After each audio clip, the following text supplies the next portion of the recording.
Students, মই আজি তোমালোকক এটা কবিতা বুজাম আৰু সেই কবিতাটো হ'ল A Legend of the Northland. মই প্ৰথমতে তোমালোকক কবিতাটো পঢ়ি শুনাই দিছোঁ, তাৰ পিছত আমি কবিতাটো এক্সপ্লেইন কৰিম। চাই চাবা তোমালোকে। A Legend of the Northland. Away, away in the Northland, where the hours of the day are few, and the nights are so long in winter that they cannot sleep them through, where they harness the swift reindeer to the sledges when it snows, and the children look like bear's cubs in their funny furry clothes. They tell them a curious story. I don't believe tis true, and yet you may learn a lesson if I tell the tale to you. Once, when the good Saint Peter lived in the world below and walked about it preaching, just as he did, you know, he came to the door of a cottage in traveling round the earth, where a little woman was making cakes and baking them on the hearth, and being faint with fasting, for the day was almost done. He asked her from her store of cakes to give him a single one. So she made a very little cake, but as it baking lay, she looked at it and thought it seemed too large to give away. Therefore she needed another and still a smaller one, but it looked, when she turned it over, as large as the first had done. Then she took a tiny scrap of dough and rolled it flat and baked it thin as a wafer. But she couldn't part with that, for she said, "My cakes, that's too small when I eat of them myself, are yet too large to give away." So she put them on the shelf. Then good Saint Peter grew angry, for he was hungry and faint, and surely such a woman was enough to provoke a saint. And she said, "You are far too selfish to dwell in a human form, to have both food and shelter, and fire to keep you warm. Now you shall build as the birds do, and shall get your scanty food by boring all day in the hard dry wood." Then up she went through the chimney, never speaking a word, and out of the top flew a woodpecker, for she was changed to a bird.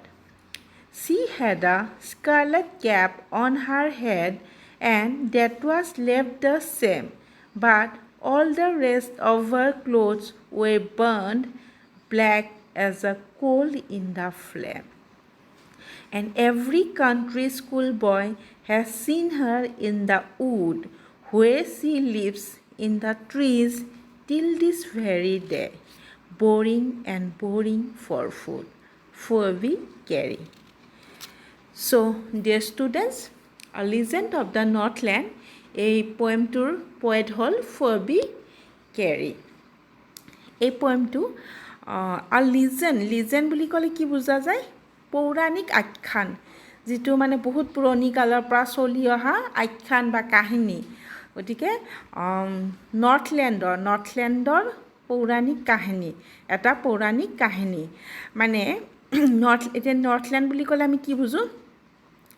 New Zealand জানা এখন country, তো নিউজিলেণ্ডৰ northern most একেবাৰে উত্তৰ দিশত থকা ৰিজিয়নটোক অঞ্চলটোক কি বুলি কোৱা হয়? নৰ্থলেণ্ড বুলি কোৱা হয়। চ' সেই নৰ্থলেণ্ডৰ বিষয়ে এইটো এটা কাহিনী, পৌৰাণিক কাহিনী, আগৰ পৰা চলি অহা কাহিনী। আৰু এই পয়েমটোক কি বুলি কোৱা হয় তোমালোকে জানানে? বেলেডছ। বেলেডছ হ'ল যিবোৰ পয়েম বা যিবোৰ গানে সৰু সৰু ষ্টেঞ্জাত কিছুমান কাহিনী বৰ্ণনা কৰে, সাধুকথাৰ নিচিনাকৈ কিছুমান মানে কাহিনী বৰ্ণনা কৰে, সেই পয়েমবিলাককে কি বুলি কোৱা হয়? বেলেডছ বুলি কোৱা হয়। গতিকে এই পয়েমটো হ'ল এটা বেলেড, যিহেতু এই পয়েমটোৱে এটা নৰ্থলেণ্ডৰ এটা কাহিনীৰ বিষয়ে বৰ্ণনা কৰিছে। চ' এতিয়া আমি ষ্টেঞ্জা ৱাইজ আমি পয়েমটো বুজিবলৈ চেষ্টা কৰিম। চ' চাই যাবা, প্ৰথম ষ্টেঞ্জাটো তোমালোকে চাবা। Away, away in the Northland, where the hours of the day are few. যে নৰ্থলেণ্ডৰ পৰা আঁতৰত, য'ত দিনটোৰ ঘণ্টাবোৰ কম, and the nights are so long in winter. আৰু শীতকালত ৰাতিবোৰ খুব দীঘল, that they cannot sleep them through. যে ইমানেই দীঘল যে শীতকালৰ নিশাবোৰ ইমানেই দীঘল যে সেইবোৰ শুই পেলাই গোটেই নিশাটো পাৰ কৰিব নোৱাৰি, কটাব নোৱাৰি, বহুত দীঘল। ঠিক আছে, এতিয়া চাবা। Where they harness the swift reindeer to the sledges when it snows, and the children look like bear's cubs in their funny furry clothes. যে যি ঠাইত কি কৰা হয়, ৰিণ্ডাৰ মানে বল্গা হৰিণ, এবিধ জন্তু, য'ত মানে সেই ঠাইবোৰত বৰফ পৰি থাকে, শীতকালত মানে বহুত বৰফ পৰে, গতিকে সেই বৰফৰ ওপৰত কি চলে? স্লেজ গাড়ী। গতিকে আৰু স্লেজ গাড়ীবোৰ কিহে টানে? বল্গা হৰিণে। গতিকে য'ত বল্গা হৰিণক কি কৰা হয়? লাগাম লগোৱা হয়, স্লেজ গাড়ীৰ লগত বান্ধি দিয়া হয় গাড়ীখন টানিবৰ কাৰণে। আৰু সেই তাত ল'ৰা ছোৱালীবোৰ সেই গাড়ীত উঠে, আৰু ল'ৰা ছোৱালীবিলাকক দেখাত কেনেকুৱা লাগে? ভালুকৰ পোৱালিৰ নিচিনা। কিয়? সিহঁতে খুব নুমাল কাপোৰ পিন্ধি থাকে, খুব ধেমেলীয়া ধৰণৰ, আমাৰ দেখিলে হাঁহি উঠিব, এনেকুৱা ধৰণৰ নুমাল কাপোৰ পিন্ধি থাকে। গতিকে সিহঁতক দেখিলে ভালুকৰ পোৱালিৰ নিচিনা লাগে। এবাৰ চাবা third ষ্টেঞ্জাটো। They tell them a curious story. I don't believe it is true. And yet you may learn a lesson if I tell the tale to you. গতিকে তাত তেওঁলোকক, সেই ল'ৰা ছোৱালীবিলাকক এটা কৌতূহলী কাহিনী কোৱা হয়, আৰু সেই কাহিনীটো সঁচা বুলি মই বিশ্বাস নকৰোঁ। তথাপিও যদিও সঁচা নহ'ব পাৰে, তথাপিও তোমালোকে তাৰ পৰা এটা লেচন মানে শিকিব পাৰা, এটা পাঠ গ্ৰহণ কৰিব পাৰা, এটা শিক্ষা ল'ব পাৰা, যদি মই তোমাক সেই সাধুটো কওঁ। TALE, তেল মানে সাধু। গতিকে সেই সাধুটো যদি মই তোমালোকক কওঁ, গতিকে তোমালোকে তাৰ পৰা এটা শিকনি ল'ব পাৰিবা। এবাৰ চাবা fourth stanza. Once when the good Saint Peter lived in the world below and walked about it preaching just as he did, you know. যে এবাৰ কি হৈছিলে? গুড চেইণ্ট পিটাৰ মানে এজন, পিটাৰ নামৰ এজন ধৰ্মযাজক, খ্ৰীষ্টিয়ান ধৰ্মযাজক, যিয়ে ধৰ্ম প্ৰচাৰ কৰি ফুৰে, যাক আমি ভগৱানৰ সৈতে তুলনা কৰিব পাৰোঁ, তেনেকুৱা ধৰণৰ ধৰ্মযাজক। গতিকে তেওঁ যেতিয়া পৃথিৱীত বাস কৰি আছিলে, তেওঁ কি কৰি আছিল? এণ্ড ৱাকড এবাউট ইট, পৃথিৱীত মানে ভ্ৰমণ কৰি ফুৰিছিল, খোজকাঢ়ি ফুৰিছিল। প্ৰিচিং মানে ধৰ্ম প্ৰচাৰ কৰি। Just as he did, you know', তোমালোকে জানে যে ধৰ্মযাজকে কেনেকৈ ধৰ্ম প্ৰচাৰ কৰি ফুৰিলে, তেওঁ তেনেকৈ ধৰ্ম প্ৰচাৰ কৰি আছিল। He came to the door of a cottage in traveling round the earth. আৰু এনেকৈ গোটেই পৃথিৱীখন ঘূৰি ফুৰোঁতে, ভ্ৰমণ কৰি তেওঁ এটা জুপুৰি ঘৰৰ দুৱাৰমুখলৈ আহি পালে। Where a little woman was making cakes. আৰু য'ত এগৰাকী সৰু মহিলা, চুটি চাপৰ মহিলাই কি কৰি আছিলে? কেক বনাই আছিলে। And baking them on the hearth. আৰু জুহালত সেই কেকটো বেক কৰি আছিলে, কেকটো বনাই আছিলে। গতিকে হাৰ্চ মানে জুহাল and being faint with fasting for the day was almost done he asked her from her store of cakes to give him a single one গতিকে সেই চেণ্ট পিটাৰ কি হ'ল দিনটো ঘূৰি ফুৰি মানে ফাষ্টিং মানে লঘোণে থাকি পেলাই একো খাবলৈ পোৱা নাই গতিকে তেওঁ খুব দুৰ্বল অনুভৱ কৰিছে মূৰ্ছা যোৱা যেন অনুভৱ কৰিছে আৰু যিহেতু দিনটো কাম কৰি কৰি তাৰপিছত তেওঁ কি কৰিছে সেই মহিলাগৰাকী জুপুৰি ঘৰৰ ওচৰলৈ আহি পেলাই তেওঁৰ কেকৰ ভঁৰালৰ পৰা কি কৰিছে এডোখৰ কেক খুজিছে সেই মহিলাগৰাকী কি কৰিছে এডোখৰ কেক খুজিছে So she made a very little cake, but as it baking lay, she looked at it and thought it seemed too large to give away. আৰু তেওঁ সেই মহিলাগৰাকীয়ে কি কৰিলে তেতিয়া একেবাৰে সৰু কেক এটা বনাবলৈ চেষ্টা কৰিলে আৰু যেতিয়া এইটো বনাই আছিলে তেতিয়া তেওঁ এইটো চালে যে এইটো খুব ডাঙৰ যেন অনুমান হৈছে যে কেকটো যদিও সৰুকৈ বনাইছে এইটো তেওঁ ভাবিলে এইটো খুব ডাঙৰ Therefore, she needed another and still a smaller one. তাৰ সেইকাৰণে তেওঁ কি কৰিলে সেই মহিলাগৰাকীয়ে কি কৰিলে নিডেড মানে এই যে আটা বা ময়দা আমি মাৰোঁ যে সেই মাৰাটোক নিড বুলি কয় KNEAD নিড মানে মৰা গোটে নিডেড মাৰিছিল আটা গুৰি মাৰিছিল অন্য এটা কেকৰ বাবে এণ্ড ষ্টিল আ স্মলাৰ ওৱান সৰু এটা তাত আগৰটোতকৈ সৰু এটা বনাবৰ কাৰণে But it looked when she turned it over as large as the first had done. কিন্তু যেতিয়া তেওঁ কেকটো বনাই আছিলে আৰু কেকটো লুটিয়াই দিলে তেতিয়া তেওঁ দেখিছিল যে সেই কেকটো দেখোন প্ৰথমটোৰ সমানে ডাঙৰ হৈছে Then she took a tiny scrap of dough and rolled it flat and baked it thin as a wafer, but she couldn't part with that.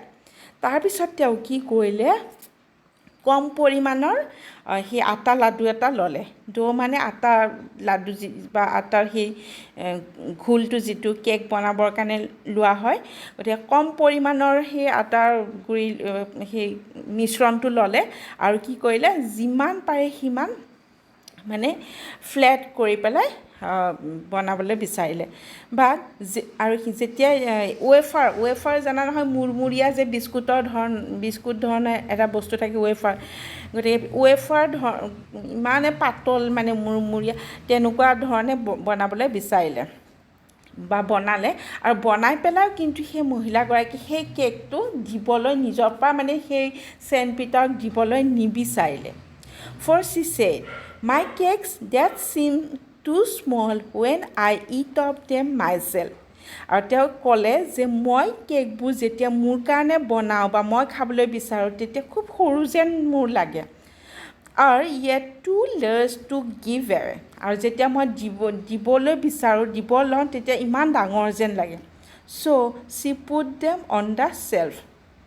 গতিকে তেওঁ কি কৰিলে সেই কেকখিনিতে আকৌ চেল্ফত য'ত বস্তু ৰখা চেল্ফ সেই চেল্ফত আকৌ থৈ দিলে মানে নিদিলে চেণ্ট পিটাৰক নিদিলে Then good Saint Peter grew angry for he was hungry and faint আৰু তেতিয়া কি সেই গুড চেণ্ট পিটাৰ গ্ৰিউ এংগ্ৰি খুব খঙাল হ'ল যিহেতু তেওঁ খুব কি আছিলে ভোকাতুৰ আৰু ভাগৰুৱা আছিলে গতিকে তেওঁৰ খুব খং উঠিল যে কেক এডোখৰ বিচাৰিও তেওঁ নেপালে and cheerily such a woman was enough to provoke a saint আৰু নিশ্চিতভাৱে এনেকুৱা এগৰাকী মহিলাই এজন মানে ধৰ্মপুৰুষক ক্ৰুদ্ধ কৰিবলৈ খং উঠাবলৈ যথেষ্ট যে তেওঁৰ খং উঠিবই নিশ্চয় খং উঠিব এনেকুৱা এটা কাম কৰিলে and he said you are far too selfish to dwell in a human form যে তুমি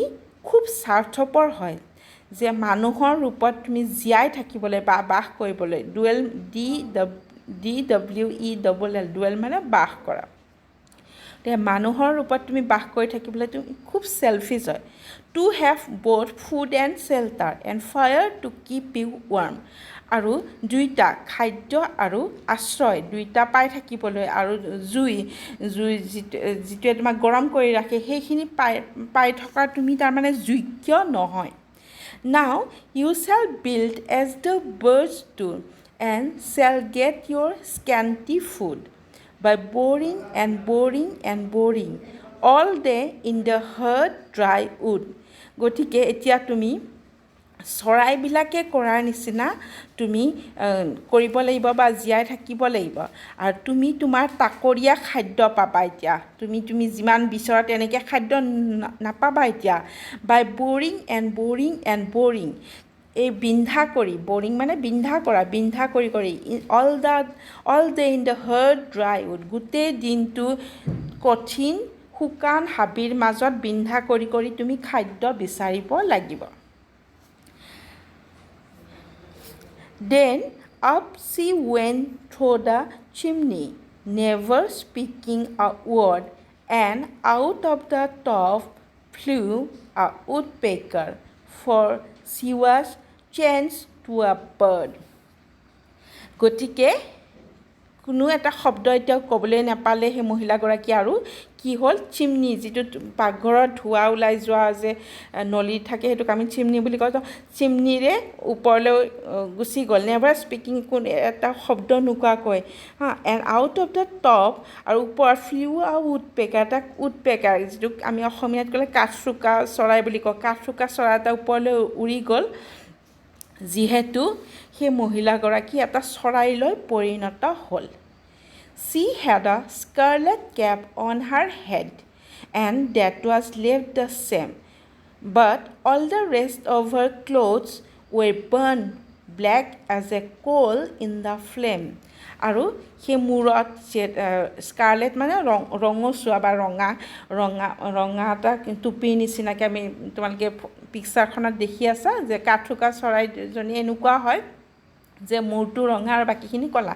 গতিকে মূৰটো ৰঙা এটা টুপিৰ নিচিনা থাকিব আৰু বাকীখিনি কাপোৰ তেওঁৰ কি হ'ল সেই মহিলাগৰাকী বাকীখিনি কাপোৰ জুইত কয়লা পৰিলে যেনেকুৱা ক'লা হৈ গ'ল তেনেকুৱা ক'লা বৰ্ণৰ হৈ গ'ল and every country school boy has চিন হাৰ ইন দ্য উড আৰু প্ৰত্যেকটো গাঁৱৰ বিদ্যালয়ৰ ল'ৰাই তেওঁক হাবিত দেখিছে where she lives in the trees till this very day, boring and boring for food.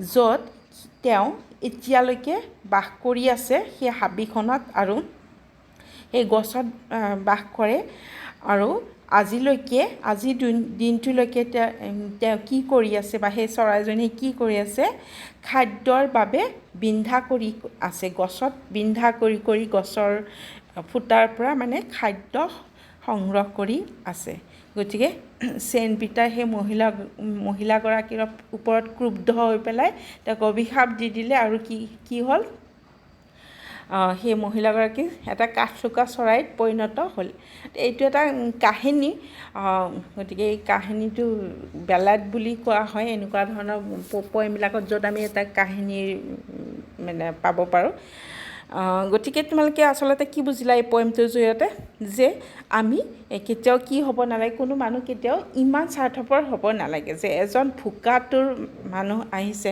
তেওঁৰ ওচৰলৈ আহিছে কেক এডোখৰ বিচাৰিছে গতিকে তেওঁ সেইখিনি দিব নোৱাৰাটো গতিকে তেওঁ মানুহৰ ৰূপত জীয়াই থকাৰ তেওঁৰ মানে অপ্ৰয়োজনীয় কথা গতিকে আমি কেতিয়াও ইমান স্বাৰ্থপৰ হ'ব নালাগে গতিকে ইমানখিনিয়ে কবিতাটো তোমালোকে কবিতাটো পঢ়িবা আকৌ ভালদৰে বুজিবলৈ চেষ্টা কৰিবা ঠিক আছে কিবা কুৱেশ্যন থাকিলে যিহেতু এইটো মই ইউটিউব চেনেলত পয়েমটো দিছোঁ তোমালোকে তাত মোক কমেণ্টত মানে কিবা থাকিলে তোমালোকে মোক সুধিব পাৰিবা থেংক ইউ